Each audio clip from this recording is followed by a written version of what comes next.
Thank you, Sonia. And so I am Clay Lowry. I'm the Executive Vice President here at the IIF. And it's actually a really good transition. So we just talked to the head at Indonesia, the governor of Indonesia's central bank, who obviously is in charge of the G20 this year. And as Sonia mentioned, and as the governor mentioned, one of the big issues that we'll be now thinking about is COP27, which will be taking place in Egypt. And to have that conversation and to talk about more of the issues, we're pleased to be joined by the Minister of International Cooperation for the Arab Republic of Egypt, Dr. Rania Al-Mashat. She is also in that role. She has responsibilities as being the governor for Egypt for the multilateral development banks, including the World Bank. In her career, she's done a lot of different things, but she's also been a senior economist at the IMF. She's worked at the Central Bank of Egypt, and she was the Minister of Tourism, but maybe moreover, she was the first female Minister of Tourism of Egypt. So we're very pleased to have her here. I'm going to just start off with kind of the easiest question, or maybe the hardest question, which is that in November, the eyes of the world will be turning toward Egypt, and that is to focus on the COP27, which will be taking place at Sharm el-Sheikh. So, Minister, maybe you can help us on what are your priorities for COP27 and how will COP27, frankly, be different than COP26? Thank you very much, Clay, and it's a pleasure to join you and everyone on this call. G20 from Indonesia, COP27 from Egypt, these are voices of the South in two of the most important global events this year. COP27 is a continuation of COP26, but with maybe two key messages, two key focuses. First, since this is a COP from Africa, adaptation, projects related to food, projects related to water, water security, food security are extremely important. Projects that add to the resilience of the economy, and also weave in the concepts of loss and damage. That's one key message. The other one is we want this to be an implementation COP. We saw at Glasgow lots of commitments taking place, and actually we applaud what happened there in terms of the private sector being so engaged, whether it's through the GFANs commitments or philanthropies, etc. So the point is, how can we make these pledges see their way on the ground in countries so that it's an implementation COP? These are the two key messages that we are trying to push for, and the work over the past several months have been directed towards trying to collate the multi-stakeholders related to climate action around these two topics. Well, thank you very much. And I think that's a great point you made about we wanted to see it, I wrote it down, which is an implementation COP, right? So it's not just talking to each other, and sometimes the negotiations are obviously very important, but how do you actually then do implementation? So, and that's a theme that we're been hearing about, I think, from a variety of speakers already this morning from different parts of the globe, which is that climate investment flows are short of where they need to be to try to get global warming under control. And that challenge is even a greater challenge in emerging markets. So maybe from an implementation and obviously the policy framework, of course, but what needs to be done to scale up those cross-border investment flows to kind of deal with basically to have an action plan? How do you see that? Clay, you mentioned something very important. You mentioned negotiations. And for those who have not been at COP, there's a negotiation track where countries sit together and try to figure out how much of the commitments need to be made and more commitments to be done. And then there's everyone else. In this everyone else space, there's the private sector, there's the governments, there's the CSOs, there's the philanthropies, and everyone together. And of course, the multilateral development banks and international financial institutions trying to figure out what needs to be done and how everyone can be included in the discussion related to climate action. Two things related to implementation. Each and every stakeholder has responsibilities to be done so that we can see implementation. If I'm talking about government, regulations need to be changed, creating an enabling environment to crowd in the private sector, for instance. If I'm talking about the multilateral development banks, availing more concessionality and grant components to crowd in the private sector. And we just heard from Governor Perry about innovative financial tools, blended aspects of finance, so that there's a role for multilateral institutions. And then, of course, we have the private sector. What is the ask of the private sector to be able to come in and contribute to climate action? So taking each and every stakeholder, diagnosing what is it that's holding us back from the implementation agenda. We put together, working on that, and it's going to be launched during a Finance Day at COP, which is November 9th, Sharm el-Sheikh Guidebook for Just Financing. What do we mean by just financing? And who are the stakeholders that are involved in trying to move countries into the just financing? And what is the role of each and every stakeholder? Plus, within this guidebook, we do a diagnosis of the climate landscape. How much money has been going to which regions? One of the excuses that you will always hear, Clay, is that, these are the pledges, but by the way, countries are not ready with investable projects or bankable projects are not there. Countries would tell you we need technical advice and capacity building to be able to present these projects for implementation. So there's a demand and a supply question that need to come together. So the guidebook provides some guidance on that. Plus, COP presidency, Egypt has been organizing with the high-level champions regional roundtables, 5 regions from Bali, from Addis, we're here in Beirut, and there's one coming up, and there was one in the Caribbean, and there's one coming up in Geneva. So the 5 areas, regional areas, and the point is that countries in the different regions present investable projects so that we can push this implementation message. For us as Egypt, and given that we are the president of COP, we wanted to draw a practical example. So we launched Egypt's country platform for the nexus of water, food, and energy. Nexus of water, food, and energy in Arabic is pronounced as Nuwafi. Nuwafi means fulfilling pledges.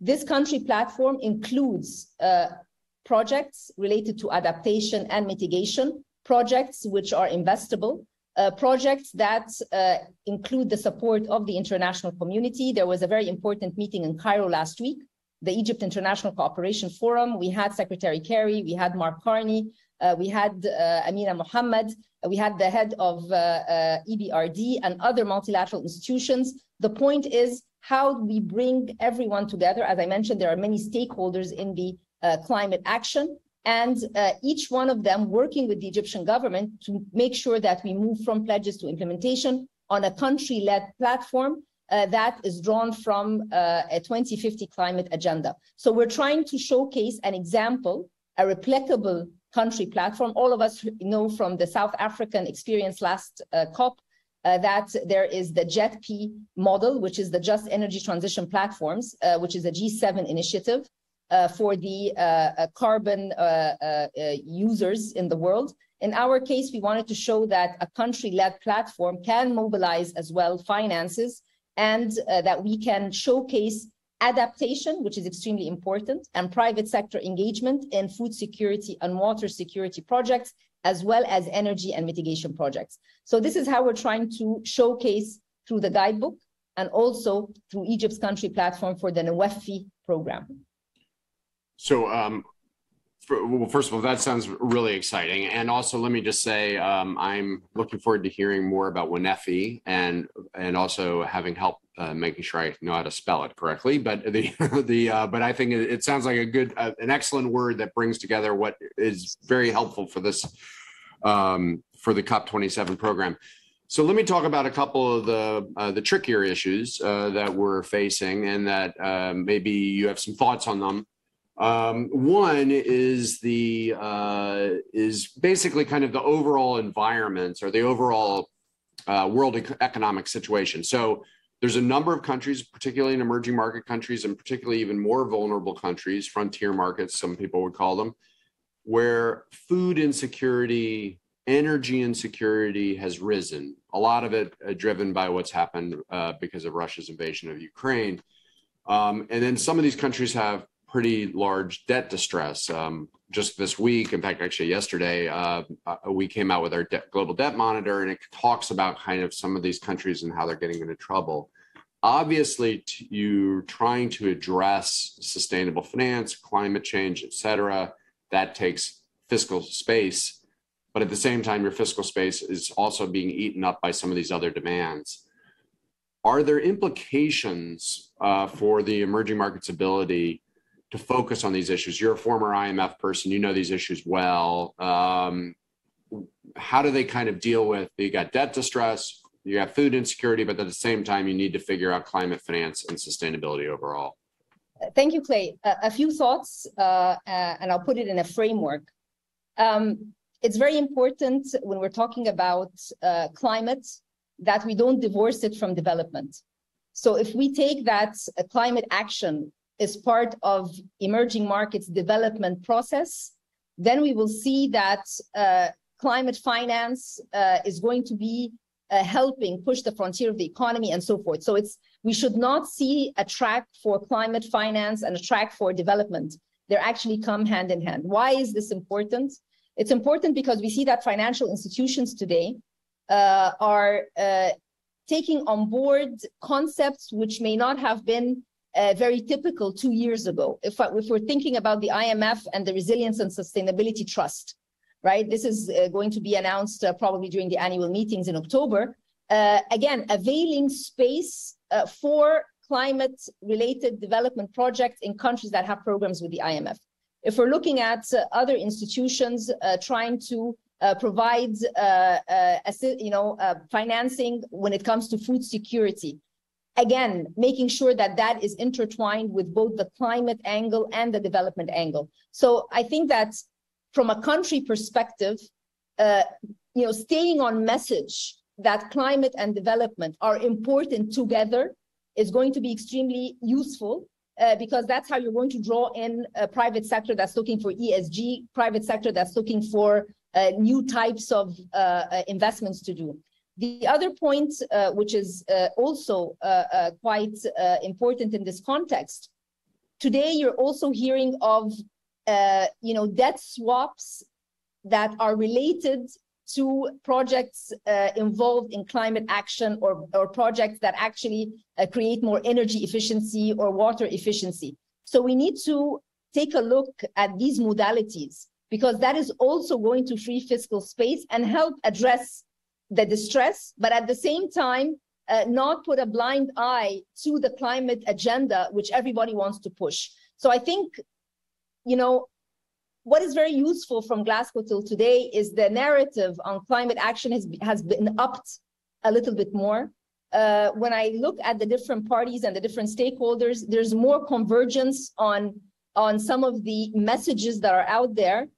And if we are, as you mentioned, at a very tough economic backdrop, a very tough global economic backdrop, we need to also be innovative in how to address it. So these debt swaps related to sustainable projects and projects related to climate, the multilateral development banks also trying to add more concessionality so that this fulfillment of commitments to implementation is activated and accelerated more because there's no urgent time than now to be able to see this money make its way to countries because of the unemployment and because of the contraction that's happening in the economy. And that's why in our example, and the way to pronounce NWFI, it's NWFE.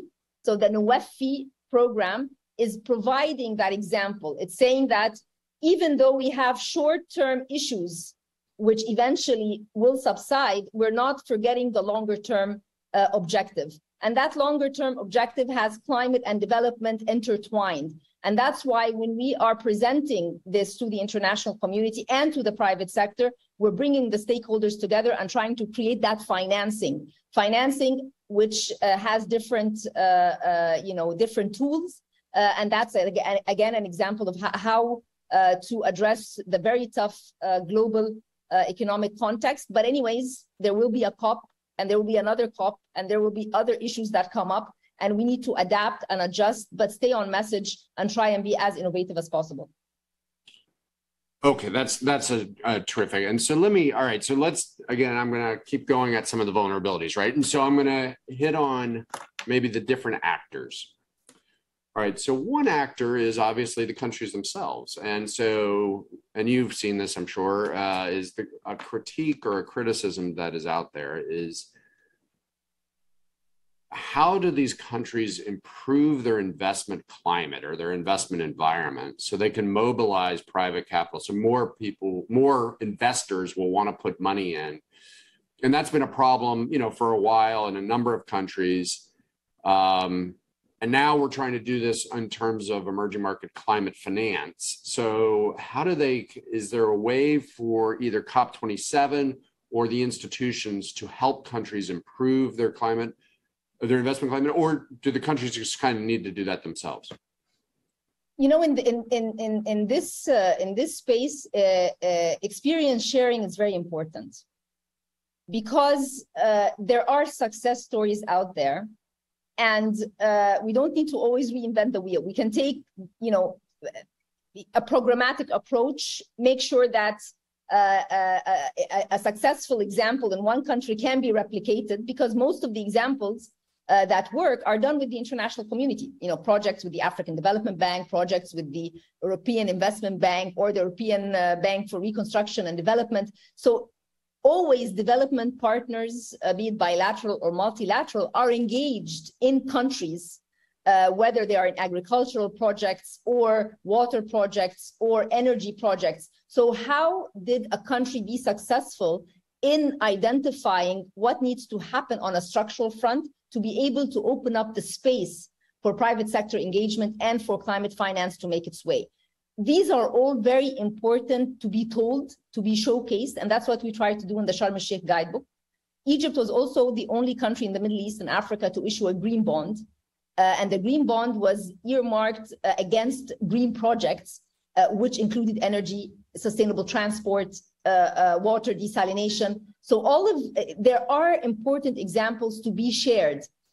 So we should not put a big menu and scare everyone. We should take it, bit by bit, focus on what worked, leverage on what worked, see it in more than one place, and move on. I think that's the approach that we have taken as a country, and that's the approach that we're trying to also push as a COP presidency. And I like your point about we're not trying to scare anybody. So let's think about who we don't want to scare, right? Which is, all right, so our audience, largely, not completely, of course, but is the financial services industry and a lot of the private sector. So what is your message to the private sector coming into COP27? Is there something that you'd like to see from the private sector or the financial services industry that would be helpful to what you're trying to achieve there and beyond, of course? The private sector is key in this discussion. And let me refer one more time to the Egypt International Cooperation Forum last week. It also had ministers of finance, economy, and environment from Africa. And there's a communique that came out of it. This communique represents the ask of the African nations from COP and from the global community. If you take a look at the communique, it lists almost what any emerging or developing economy would want or need to be able to push its climate action. And within the communique, the emphasis on the role of the private sector is centered. And the role of the private sector can be multiplied if the grant component and the concessional component from the multilateral development banks is availed. Philanthropy plays also an extremely important role, because as we are trying to move projects into the investable space, sometimes at the very beginning, you need an initiation of capacity building or an initiation of a grant element. Philanthropy can provide that. And by doing that, you crowd in the private sector. So it's really a collective effort. Private sector has to be there. It's part of the discussion. We as a country, not as a COP presidency, are very much engaged within the NWEFI program with private sector companies, local and international. And we are saying that we do not want to move on the climate action agenda with more debt. We want to move with the private sector that's able to finance at reasonable rates that reflects the spirit of COP meetings, which is that concessional finance is part and parcel of the climate agenda. Okay, thank you for, I know we're right at time, so I'm going to try this real quick. You hit on it in your last answer, and I'm going to kind of take advantage of the fact that I know you also sit on the board of the World Bank. and you got to it, and I was going to ask it, and now I'm going to ask it, even though I'm over time, and so I'll just do it anyway. Are there things that the multilateral development banks could do to step up what they're doing in these areas? Sometimes the criticism is that they are doing a good job of protecting their balance sheet, but if they protect their balance sheet too much, they're not getting as involved in some of these activities, which could be a little risky at times. Yes, so I think this is a message that comes out in the Sharm el-Sheikh Guidebook because it's a collective effort. Many institutions are there. And I think my message to them is the acceleration of action. There needs to be a faster way for countries to access. In our case, because of the history and the size, it's happening. But for other countries, it may not be as swift and as immediate, given all the caveats that's related to it. So if I have a plea, and this we mentioned during the spring meetings, we'll mention again during the annual meetings in the G24 sessions and also development committee, is the speed by which the climate as well as development assistance needs to make its way to the countries. Thank you very much, and thanks for a quick answer. And now my people won't be so mad at me. Dr. Can I just conclude by one thing? Oh, please. Let's NOEFI together. So this means let's move from pledges to implementation together. Let's NOEFI together. Let's NOEFI together. I love it. All right. So Dr. Rania Al-Mashat, thank you very much. And I know you're on the road too. You're not even in Egypt. So thank you for doing this on the road. And we are going to, first of all, we thank you very much for doing this. We know how busy you really are. We're going to be moving at the top of the hour from Northern Africa down to Southern Africa, where I think my colleague Sonia Gibbs will be having a conversation with Sim Shabalaba. He is the Chief Executive Officer at Standard Bank down in South Africa. So from Northern Africa to Southern Africa, from government to the private sector, hopefully we're trying to cover as many bases as possible today. But again, my thanks to Dr. Rania Al-Mashat, the minister from Egypt, and we really appreciate you taking the time to talk to us today.